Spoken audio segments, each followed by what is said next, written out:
Shalom saudaraku, selamat pagi. Jumpa lagi dengan saya Pendeta Deborah Dumasi Seni Partambunan dalam acara BLC Bible Lover Club, yaitu membaca Alkitab secara teratur dari Kitab Kejadian sampai Kitab Wahyu. Dari CBM 7 TV, Kitab Kejadian pasal 37, mari kita awali dengan doa. Terpujilah Engkau Bapa yang agung, Bapa yang penuh kasih, Bapa yang maha kuasa yang telah menyertai kami dalam tidur kami sepanjang malam. Terima kasih untuk anugerah-Mu di pagi ini, kami boleh menghirup udara segar. Kami boleh menikmati istirahat yang enak Tuhan. Sehingga tubuh kami alami ada penyegaran, ada pemulihan. Dan kami mau lebih lagi Tuhan diberkati. Kami rindu firman-Mu. Kau curahkan pagi ini isi hati-Mu kepada kami, supaya kami tahu melangkah ke kiri atau ke kanan. Dan kami percaya bersama dengan Tuhan, melalui firman-Mu, hidup kami dipimpin, hidup kami diterangi, hidup kami diberkati. Dalam nama Tuhan Yesus kami sambut firman Tuhan. Mari yang percaya katakan, amin. Saudaraku, pembacaan hari ini dari Kejadian pasal 37 ayat 1 sampai 36. Pasal 37, judul perikop Yusuf dan saudara-saudaranya. Ayat 1. Adapun Yakub, ia diam di negeri penumpangan ayahnya, yakni di tanah Kanaan. 2. Inilah riwayat keturunan Yakub. Yusuf tatkala berumur 17 tahun, jadi masih muda, biasa menggembalakan kambing domba bersama-sama dengan saudara-saudaranya, anak-anak Bilha dan Zilpa, kedua istri ayahnya.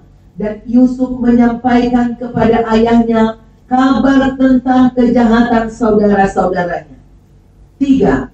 Israel lebih mengasihi Yusuf dari semua anaknya yang lain, sebab Yusuf itulah anaknya yang lahir pada masa tuanya, dan ia menyuruh membuat jubah yang maha indah bagi dia. 4. Setelah dilihat oleh saudara-saudaranya bahwa ayahnya lebih mengasihi Yusuf dari semua saudaranya, maka bencilah mereka itu kepadanya dan tidak mau menyapanya dengan ramah. 5. Pada suatu kali bermimpilah Yusuf, lalu mimpinya itu diceritakannya kepada saudara-saudaranya, sebab itulah mereka lebih benci lagi kepadanya. 6. Karena katanya kepada mereka, coba dengarkan mimpi yang kumimpikan ini. 7. Tampak kita sedang di ladang mengikat berkas-berkas gandum, lalu bangkitlah berkasku dan tegak berdiri. Kemudian datanglah berkas-berkas kamu sekalian mengelilingi dan sujud menyembah kepada berkasku itu. 8. Lalu saudara-saudaranya berkata kepadanya, apakah engkau ingin menjadi raja atas kami? Apakah engkau ingin berkuasa atas kami? Jadi makin bencilah mereka kepadanya karena mimpinya dan karena perkataannya itu. 9. Lalu ia memimpikan pula mimpi yang lain yang diceritakannya kepada saudara-saudaranya. Katanya, aku bermimpi pula, tampak matahari, bulan, dan 11 bintang sujud menyembah kepadaku. 10. Setelah hal ini diceritakannya kepada ayah dan saudara-saudaranya, maka ia ditegur oleh ayahnya. Mimpi apa mimpimu itu? Masakan aku dan ibumu serta saudara-saudaramu sujud menyembah kepadamu sampai ke tanah? 11. Maka iri hatilah saudara-saudaranya kepadanya, tetapi ayahnya menyimpan hal itu dalam hatinya. Perikop yang kedua, Yusuf dijual ke tanah Mesir. 12. Pada suatu kali pergilah saudara-saudaranya menggembalakan kambing domba ayahnya dekat Sikem. 13. Lalu Israel berkata kepada Yusuf, bukankah saudara-saudaramu menggembalakan kambing domba dekat Sikem? Marilah engkau kusuruh kepada mereka, Sahut Yusuf, "Ya Bapa." 14. Kata Israel kepadanya, "Pergilah engkau melihat apakah baik keadaan saudara-saudaramu dan keadaan kambing domba, dan bawalah kabar tentang itu kepadaku." Lalu Yakub menyuruh dia dari lembah Hebron, dan Yusuf pun sampailah ke Sikem. 15. Ketika Yusuf berjalan ke sana kemari di padang, bertemulah ia dengan seorang laki-laki yang bertanya kepadanya, "Apakah yang kau cari?" 16. Sahutnya, "Aku mencari saudara-saudaraku, tolonglah katakan kepadaku di mana mereka menggembalakan kambing domba." 17. Lalu kata orang itu, "Mereka telah berangkat dari sini, sebab telah kudengar mereka berkata, marilah kita pergi ke Dotan." Maka Yusuf menyusul saudara-saudaranya itu, dan didapatinya lah mereka di Dotan. Ayat 18. Dari jauh ia telah kelihatan kepada mereka, tetapi sebelum ia dekat kepada mereka, mereka telah bermufakat mencari daya upaya untuk membunuhnya. 19. Kata mereka seorang kepada yang lain, "Lihat, tukang mimpi kita itu datang." Ayat 20. "Sekarang marilah kita bunuh dia, dan kita lemparkan ke dalam salah satu sumur ini. Lalu kita katakan, seekor binatang buas telah menerkamnya, dan kita akan lihat nanti bagaimana jadinya mimpi itu." 21. Ketika Ruben mendengar hal ini, ia ingin melepaskan Yusuf dari tangan mereka. Sebab itu katanya, "Janganlah kita bunuh dia." 22. Lagi kata Ruben kepada mereka, "Janganlah tumpahkan darah, lemparkanlah dia ke dalam sumur yang ada di padang gurun ini, tetapi jangan apa-apakan dia." Maksudnya hendak melepaskan Yusuf dari tangan mereka dan membawanya kembali kepada ayahnya. 23. Baru saja Yusuf sampai kepada saudara-saudaranya, mereka pun menanggalkan jubah Yusuf, jubah maha indah yang dipakainya itu. 24. Dan mereka membawa dia dan melemparkan dia ke dalam sumur. Sumur itu kosong, tidak berair. 25. Kemudian duduklah mereka untuk makan. Ketika mereka mengangkat muka, kelihatanlah kepada mereka suatu kapilah orang Ismail datang dari Gilead dengan untanya yang membawa damar, balsam dan damar lada, dalam perjalanannya mengangkut barang-barang itu ke Mesir. 26. Lalu kata Yehuda kepada saudara-saudaranya itu, "Apakah untungnya kalau kita membunuh adik kita itu dan menyembunyikan darahnya?" 27. Marilah kita jual dia kepada orang Ismail ini, tetapi janganlah kita apa-apakan dia, karena ia saudara kita, darah daging kita. Dan saudara-saudaranya mendengarkan perkataannya itu. 28. Ketika ada saudagar-saudagar Midian lewat, Yusuf diangkat ke atas dari dalam sumur itu, kemudian dijual kepada orang Ismail itu dengan harga 20 sikal perak. Lalu Yusuf dibawa mereka ke Mesir. 29. Ketika Ruben kembali ke sumur itu, ternyata Yusuf tidak ada lagi di dalamnya. Lalu dikoyakkannya lah bajunya. 30. Dan kembalilah ia kepada saudara-saudaranya, katanya, "Anak itu tidak ada lagi, kemanakah aku ini?" 31. Kemudian mereka mengambil jubah Yusuf dan menyembelih seekor kambing, lalu mencelupkan jubah itu ke dalam darahnya. 32. Jubah maha indah itu mereka suruh antarkan kepada ayah mereka dengan pesan, "Ini kami dapati, silakan Bapak periksa, apakah jubah ini milik anak Bapak atau tidak." 33.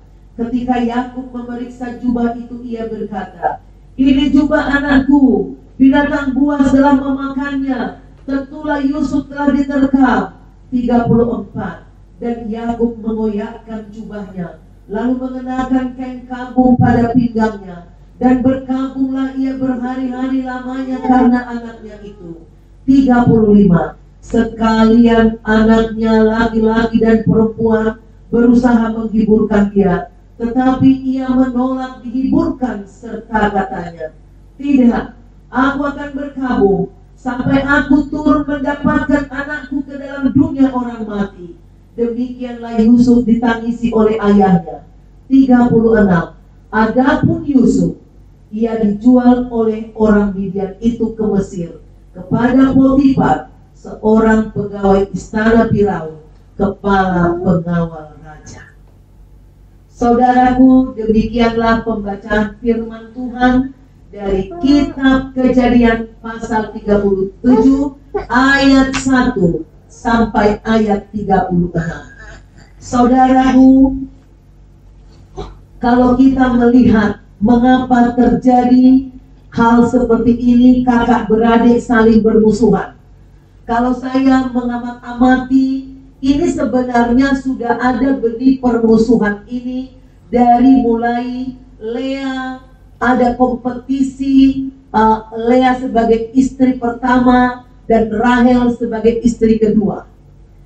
Ini pasti sudah membuat suatu bisik-bisik dari ibu-ibu mereka kepada anak-anak, yang akhirnya bila ada sedikit masalah, akhirnya memperbesar keadaan masalah itu, saudaraku. Nah, kebetulan juga Yusuf ini, karena ibunya sudah meninggal, ibunya yang bernama Rahel adalah istri yang sangat dicintai oleh Yakub. Mungkin karena cintanya Yakub kepada Rahel, dia menumpahkan kasih sayangnya kepada anak yang dua yang dilahirkan oleh Rahel ini. Maka dia diberikan suatu keistimewaan, yaitu baju yang maha indah. Kemudian dia dipercaya, Yusuf ini dipercaya tidak perlu kerja di ladang, cukup kerja di rumah, hanya disuruh untuk mengintip, memberitahu, mencari tahu informasi tentang anak-anak Yakub di ladang. Nah, kesempatan ini, saudaraku, ya, bisa menambah luka, ya, di dalam hati anak-anak Yakub yang lain yang lahir dari Lea dan dari budak Bilha dan Silpa. Nah, saudaraku, bagaimanapun, ya, tidak akan mungkin ada keadilan jika seseorang memiliki istri lebih daripada satu. Oleh karena itu, saudaraku, firman Tuhan itu sangat tepat dan benar. Jangan mengingini pernikahanmu lebih dari satu kali. Cukup satu kali menikah. Anak yang satu ibu satu ayah aja bisa memiliki masalah kejiwaan, saudaraku. Bisa akan mengalami mudah iri hati, mudah terluka, mudah tersinggung. Saudaraku, kalau kita melihat di mana suatu hari Yakub bermimpi, ya, dikatakan di ayat 5, bermimpilah ia. Lalu mimpinya itu diceritakan kepada saudaranya. Tapi karena udah dasar ada kebencian di hati saudara-saudara ini, saudaraku, yang namanya mimpi itu bukan dia buat-buat. Mimpi itu datang dari Tuhan atau suatu akibat dari kelelahan, saudaraku. Tapi karena sudah ada kebencian, mana mimpinya ini suatu mimpi yang menunjukkan kehebatannya, di mana dikatakan tampak kita sedang di ladang mengikat berkas-berkas gandum. Lalu bangkitlah berkasku dan tegak berdiri. Kemudian datang berkas-berkas kamu sekalian mengelilingi dan sujud menyembah. Yang namanya sudah ada rasa luka, ada kompetisi, saudaraku.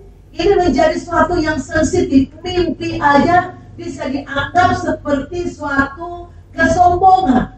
Akhirnya terjadi suatu tindakan, sikap, rasa benci, dan rasa benci ini dibuahi iblis menjadi suatu tindakan mengingini kematian daripada Yusuf, mengingini untuk menyingkirkan Yusuf dari keluarga. Kompetisi yang akhirnya berbuah, ya, semacam niat membunuh, saudaraku. Nah, kemudian, saudaraku, mimpi lagi Yakub ini sampai 2 kali. Dia ceritakan anak ini udah umur 17 tahun, remaja, mungkin lagi getol-getolnya juga bicara. Dia tidak sadar bahwa abang-abangnya yang jauh umurnya dengan dia mungkin menganggap, kamu anak kecil tahu apa, lu ngadu-ngadu terus sama papa, apa kekurangan kami kok adu, sementara lu enak-enak. Lihat ya, gara-gara mulutmu yang suka ngadu-ngadu, nanti lihat kami pukul kamu. Ditambah lagi dengan enaknya Yusuf menceritakan mimpinya kepada saudaranya. Aku bermimpi loh, tampak matahari, bulan, dan 11 bintang sujud menyembah kepadaku. Setelah hal ini diceritakannya kepada ayah dan saudara-saudaranya, ayahnya pun, saudaraku, sebenarnya memahami ini mimpi. Karena Yakub sendiri juga suka mimpi, diberikan mimpi oleh Tuhan.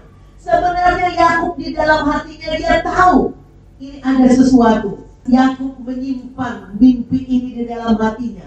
Dan saudara-saudaranya yang lain iri hati kepada Ayub, kepada Yusuf ini, saudaraku.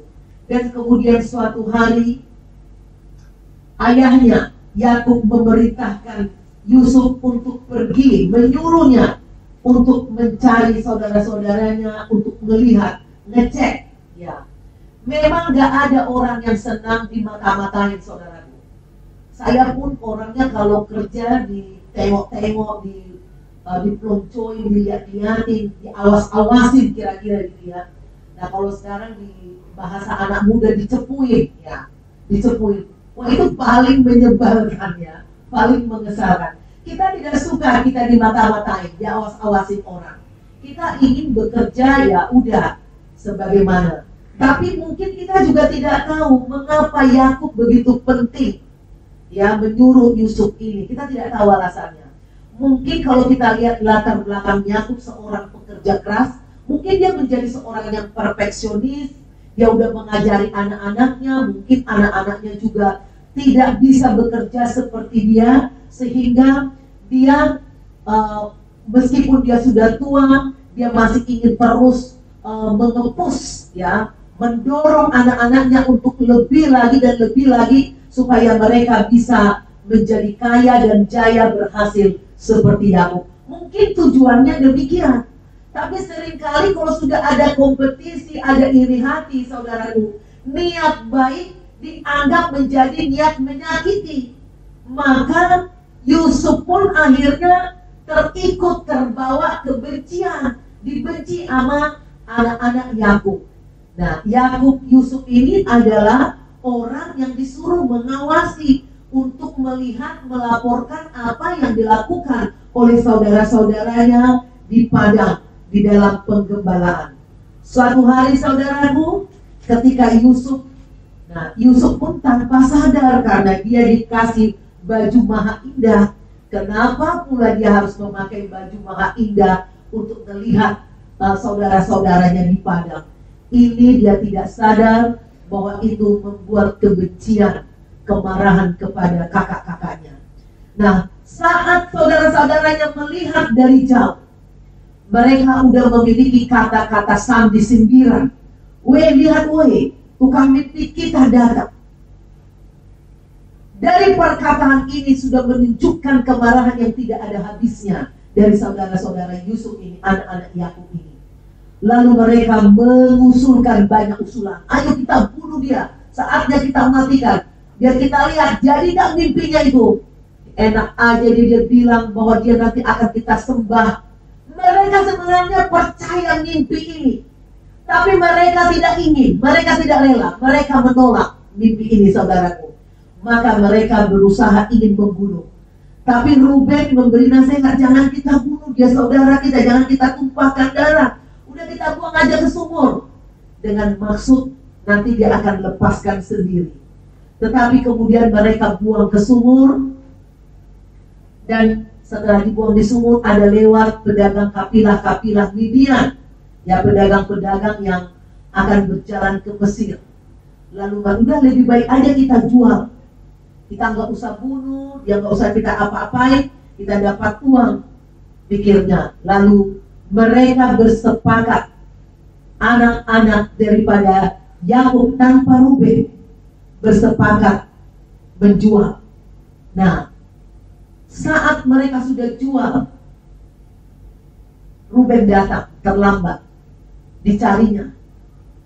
Dia ingin menyelamatkan, tetapi sudah tidak ada.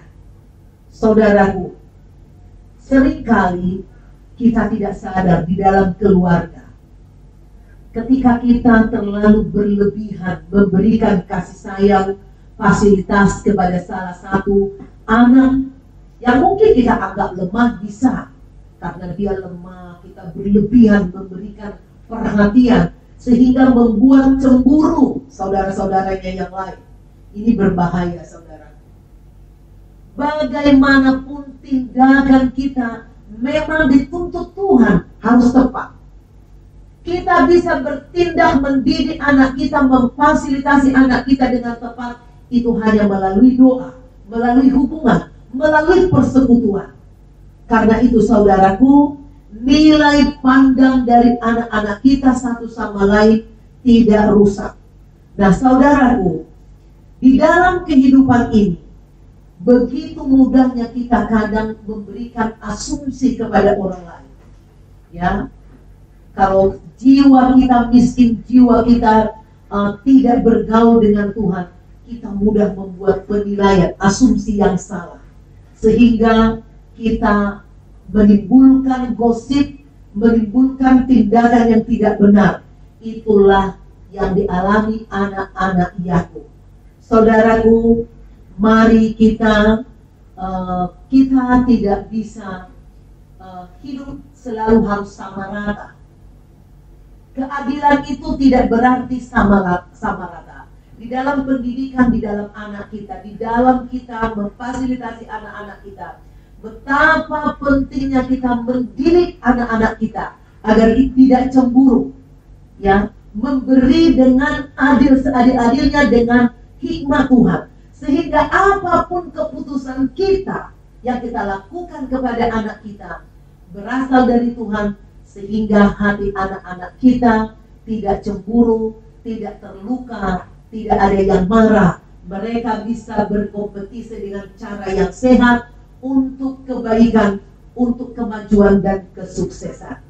Demikian saudaraku, di dalam kehidupan orang selalu ada yang baik, ada yang tidak baik.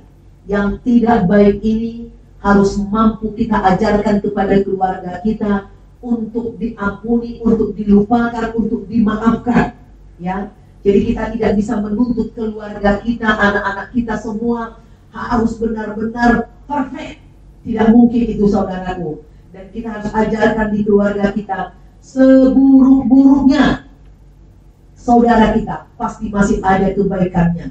Kalau mau dicari-cari keburukan orang banyak saudaraku, jangan kita mencari-cari seperti anak-anak Yakub ini, mencari-cari karena sudah ada tadi persaingan, sudah ada persaingan mulai dari ibunya. Saudaraku, ingatlah, tidak ada yang sempurna. Di dalam kakak beradik pun tidak ada yang sempurna. Dan di dalam ketidaksempurnaan inilah kita dipanggil untuk saling mengasihi, untuk saling melayani, saling merawat di dalam keluarga kita, untuk saling menguatkan, saling mengingatkan. Itu sebabnya saudaraku, saya mengingatkan kepada seluruh jemaat agar selalu ada waktu di dalam keluarga membuat FM, family meeting, ya, yaitu rapat keluarga, membicarakan apapun yang terjadi antara kakak beradik, minimal sekali seminggu. Tiap hari mungkin kita tidak bisa lagi seperti zaman dulu, karena kita sudah disibukkan banyak gadget. Ya, kesibukan orang sekarang mulai dari anak-anak sudah berbeda dengan anak ya 50 tahun lalu, 40 tahun lalu, 30 tahun lalu.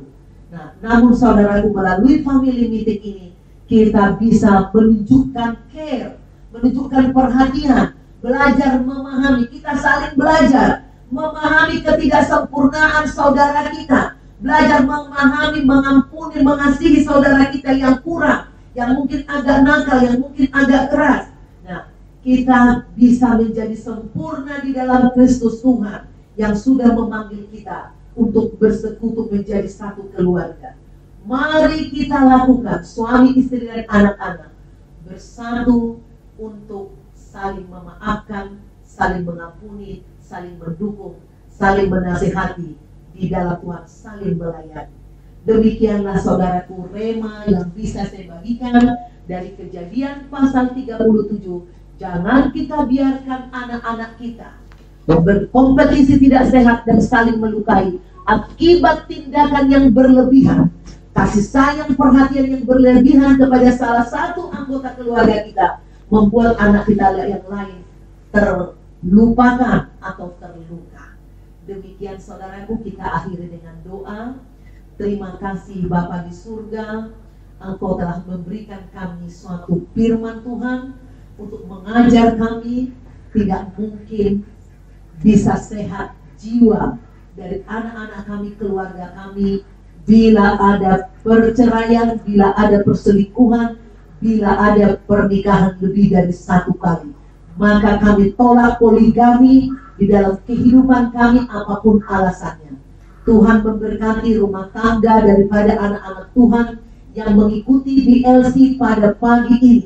Juga Tuhan, bila ada di dalam rumah tangga orang tua yang tidak bisa bertindak dengan adil, mengasihi anak-anaknya, hari ini Kau jamah anak-anak yang mengalami ketidakadilan, supaya dia tidak iri, tidak menjadi benci kepada saudaranya. Demikian juga anak yang menerima perlakuan istimewa, supaya dia tidak menjadi sombong, tidak lupa diri, tidak menyakiti saudara-saudaranya. Beri keakraban di antara bersaudara, suami, istri, anak-anak dengan orang tua.